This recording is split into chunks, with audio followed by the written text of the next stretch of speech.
وہ دیکھیں نا آج غزہ پہ انہوں نے کہا جی ہم پہلے 70% علاقہ غزہ کا انیکس کریں گے، تو اس کا مطلب ہے وہ 30% علاقے میں باقی فلسطینی چھوڑ دیں گے، آپ اس میں بورڈ آف پیس بنا لیں، آپ اس میں جو مرضی کر لیں، 70% علاقہ گریٹر اسرائیل میں شامل کر لیں گے۔ اسی طرح لیبنن سے بھی یہ خبریں ہیں کہ وہ ساؤتھ لیبنن میں پمفلٹ پھینک رہے ہیں کہ لوگ راتوں رات گھر چھوڑ کے چلے جائیں، یہ علاقے اسرائیل کے ہیں، اور لوگ گھر چھوڑ کے جا رہے ہیں اور اسرائیلی فوجیں ان علاقوں پہ قبضہ کر رہی ہیں۔ یہ درست ہے کہ امریکہ میں لیبنن اسرائیل مذاکرات بھی ہو رہے ہیں، لیکن ان کو اتنا ڈیلے کیا جا رہا ہے تاکہ اسرائیل اپنے مقاصد حاصل کر لے۔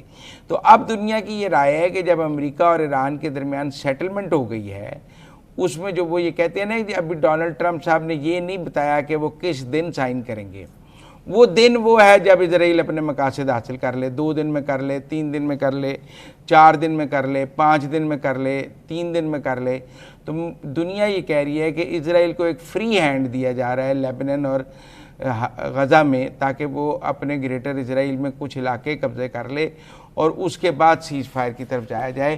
تو ڈیلے اب کوئی امریکہ اور ایران کی طرف سے نہیں ہے، ڈیلے جو ہے وہ اسرائیل کی طرف سے ہے، اس کے ڈیزائنز کی طرف سے ہے۔ مزمل صاحب، ڈونلڈ ٹرمپ کا اس وقت پہ اس چیز کا احساس نہیں ہے کہ جے سی پی او سے زیادہ مشکل اگریمنٹ اب ان کے سامنے آ کے کھڑا ہو گیا ہے؟ اس وقت بیٹر سچویشن تھی جو اوباما نے کیا تھا، اور اب ڈونلڈ ٹرمپ صاحب یہ کیا کرنے جا رہے ہیں؟ آپ کو نہیں لگتا کہ ایران پہلے سے زیادہ مضبوط ہو چکا ہے؟ دیکھیں یہ تو اب معاہدہ جب سامنے آئے گا تو بات ہے، جے سی پی او میں 3.5% تک انریچمنٹ کی بات تھی۔ اگر اس میں 15 سال یا 10 سال کی 0 انریچمنٹ ہو جاتی ہے تو یہ جے سی پی او پلس ہو جائے گا۔ لگتا ہے آپ کو ایسا ہوگا؟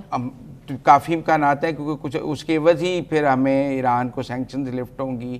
ایک 10 سال کی انریچمنٹ پر بین کی بات تو کی جا رہی تھی نا کہ ایران 10 سال تک 0 انریچمنٹ پہ رہے گا، تو اگر 0 انریچمنٹ وہ لے کے نکلیں گے ڈونلڈ ٹرمپ تو میرے خیال میں وہ جے سی پی او پلس ہو جائے گا۔ یہ تو پھر بہت بڑی اچیومنٹ ہوگی۔ ہاں، اگر وہ 10 سال کی یا 5 سال کی یا 15 سال کی پابندی آف 0 انریچمنٹ ہو جاتی ہے تو پھر تو جے سی پی او پلس ہو جائے گا، اور اگر وہ این پی ٹی کے اصولوں کے تحت 3.5 یا 5% تک انریچمنٹ کی اجازت رہی تو پھر یہ جے سی پی او کا ریپلیکا ہو جائے گا۔ پہلے ایران کے لیے نیوکلیئر پاور بننے کی ایک سچویشن اور تھی، اب حالات کچھ اور ہیں اور ہو سکتا ہے ایران اس کی طرف چلا بھی جائے۔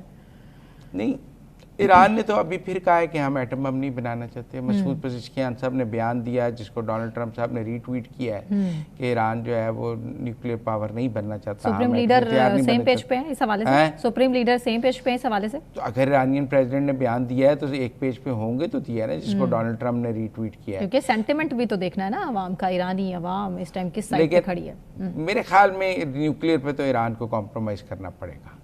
اگر اس نے آبنائے ہرمز پہ، اگر اس نے سینکشنز پہ اپنی بات منوانی ہے، اگر اس نے اپنے فروزن ایسٹس لینے ہیں، اگر اس نے کوئی دنیا سے ایران ریکنسٹرکشن فنڈ لینا ہے تو پھر اس کو نیوکلیئر پر تو بات ماننی پڑے گی، اور میرے خیال میں وہ راستہ جو ہے وہ لے کر چلے گا۔ ابھی آپ دیکھیں نا ایران کی وجہ سے عمان بھی بہت مشکل میں ہے، امریکہ نے عمان پر بمباری کی بھی بات کی ہے، وہ بھی اسٹریٹ آف ہرمز کی وجہ سے ہے۔ اسی طرح اور خطے کے ممالک بھی ایران کی وجہ سے مشکل میں ہیں۔ تو ٹیکنیکل بات ہے کہ ہر ایک کو اب ایران اور امریکہ کے درمیان ایک معاہدے کا انتظار ہے، اور معاہدے میں تاخیر جو ہے وہ لوگوں کے عوام کے لیے کوئی دنیا کے لیے پریشانی کا باعث ہے، لیکن سب لوگوں کا یہ خیال ہے کہ تاخیر اسرائیل کی وجہ سے ہے کہ امریکہ اسرائیل کو راضی کرنے کے لیے اس کو ساؤتھ لیبنن اور غزہ میں اپنی من مرضی کرنے کا موقع فراہم کرنا چاہتا ہے، تاکہ وہ یہ ماضی میں بھی ایسے ہوا ہے۔ کئی دفعہ پیلسٹائن میں سیز فائر کے وقت امریکہ نے 5-7 دن کا ڈیلے کیا ہے تاکہ اسرائیل جو کرنا چاہتا ہے وہ کر لے۔ یہ ابھی غزہ میں بھی 2 سال تک بمباری ہوتی رہی، امریکنز ویٹو کرتے رہے قرارداد، کیونکہ وہ چاہتے تھے کہ جو اسرائیل کرنا چاہتا ہے کر لے، اور ہم نے دیکھا ہے ماضی میں بھی اسرائیل کو فری ہینڈ امریکہ نے دلایا ہے اس طرح کے مظالم کرنے کے لیے، اور اس وقت بھی وہ فری ہینڈ ہمیں ساؤتھ لیبنن اور غزہ میں نظر آ رہا ہے کہ اسرائیل کو فری ہینڈ دیا جا رہا ہے کہ وہ اپنے مقاصد حاصل کر لے تاکہ اس کے بعد آگے چل کر پھر ایران کے ساتھ پیس پروسیس میں آگے چلا جا سکے۔ یہ پیس اگریمنٹ آپ کو کیا لگتا ہے کتنے ٹائم میں ہو جائے گا؟ مزید ٹائم لیا جا رہا ہے، دونوں طرف سے نظر تو آ رہا ہے، لیکن کہیں نہ کہیں کچھ چیزوں پہ ابھی بھی ڈیڈ لاک ہے۔ مجھے لگتا ہے ایران اور امریکہ کے درمیان کوئی ڈیڈ لاک نہیں ہے، ڈیڈ لاک اسرائیل کے لیے ہے، اور اسرائیل جو کام کر رہا ہے غزہ اور ساؤتھ لیبنن میں وہ اس کو پورا کرنے کے لیے جو 2-4-5 دن چاہیے وہ دیے جا رہے ہیں۔ جب وہ آج اگر امریکہ میں اسرائیل اور لیبنن کے مذاکرات میں کچھ چیزیں سیٹل ہو جاتی ہیں، کچھ علاقوں پر بات ہو جاتی ہے، کچھ دونوں چیزیں لیبنان اور اسرائیل آپس میں کسی چیز پہ پہنچ جاتے ہیں تو مجھے لگتا ہے اتنا ہی ایران امریکہ معاہدہ بھی قریب آ جائے گا. اور اگر وہاں پر ابھی اسرائیل کو اور وقت چاہیے اور پہلا راؤنڈ ناکام ہو جاتا ہے تو پھر اسرائیل کو لگے گا کہ ان کو اور وقت چاہیے, وہ اور علاقہ اپنا قبضے میں لینا چاہتے ہیں. تو میرے خیال میں تو اسرائیل کے لیے یہ مسائل جو ہے نا, اسرائیل کے مسائل کے لیے امریکہ ڈیلے کر رہا ہے. ورنہ اگر ہم ڈونلڈ ٹرمپ صاحب کو دیکھیں یا امریکن اسٹیبلشمنٹ کو دیکھیں تو وہ تو معاہدے کے لیے بالکل تیار نظر آتے ہیں. اب تو ٹویٹس میں اسلامک ریپبلک آف ایران لکھا جاتا ہے. ایران کی طرف سے بھی پازیٹیو ٹویٹس ہیں, کوئی ایسی نیگیٹو نہیں ہے. یو اے ای نہیں چاہتا, لیکن ہمیں بندر عباس پہ لڑائی بھی نظر آتی ہے, کویت پر جوابی حملے بھی نظر آتے ہیں, ایران کی طرف سے ایک امریکی جہاز گرانے کا دعویٰ بھی نظر آتا ہے. ابراہم اکارڈ کی آوازیں بھی سنتے نظر آ رہے ہیں کہ مجھے لگتا ہے ابراہیم اکارڈ تو شاید پاسبل نہیں ہے. میں آپ کو بتاؤں دباؤ میں کوئی کسی بھی اس ملک کے لیے جنہوں نے پہلے سے اس پہ سائن نہیں کیا. لوگ کہہ رہے ہیں کہ شاید قطر سائن کرتے. اچھا ہاں, کیونکہ قطر نے اگر $12 بلین دینے ہیں ایران کو فروزن ایسٹس میں تو وہ دونوں سائڈز کو راضی کرنے کے لیے ادھر ابراہیم اکارڈ سائن کر دے, ادھر $12 بلین دے دے. لیکن پاکستان, سعودی عرب, ان ملکوں کا تو کوئی سوال پیدا نہیں ہوتا ہے کہ وہ کسی بھی صورت میں ابراہیم اکارڈ سائن کریں گے. اور شاید امریکہ کو پتہ بھی ہے کہ پاکستان اور سعودی عرب نہیں کریں گے. لیکن کسی ایک ملک نے اور سائن کر دیا تو ڈونلڈ ٹرمپ کو فیس سیونگ مل جائے گی. اب دیکھیں نا, اگر ایک ملک قطر ہی سائن کر دیتا ہے تو وہ کہیں گے ابراہیم اکارڈ جو ہے وہ ایکسپینڈ ہو گیا. لیکن مشکل لگ رہا ہے مزمل صاحب, ابھی تک جب تک ہم بات کر رہے ہیں تو حالات تو کچھ اور ہی بتا رہے ہیں. نہیں, آپ دیکھیں قطر نے حماس کو نکالا ہے قطر میں سے, انہوں نے حماس کے دفاتر بند کیے ہیں, انہوں نے حماس کو نکل جانے کے لیے کہا ہے دوحہ سے. تو وہ بھی تو ایک آپ کو بات نظر آتی ہے نا کہ حماس کو نکالنے کی جو بات ہے دوحہ سے, حالانکہ دوحہ میں ہمیشہ حماس کا دفتر رہا ہے, حماس کے رہنما دوحہ میں رہے ہیں. لیکن ٹیکنیکل بات یہ ہے کہ وہ ایک اور خبر جس پر میں آپ کے ساتھ بات کرنا چاہتا ہوں, وہ مارکو روبیو اور اسحاق ڈار کے درمیان ملاقات واشنگٹن میں ہونے جا رہی ہے. مارکو روبیو اور اسحاق ڈار ملاقات, یہ بھی بہت اہم ملاقات ہے.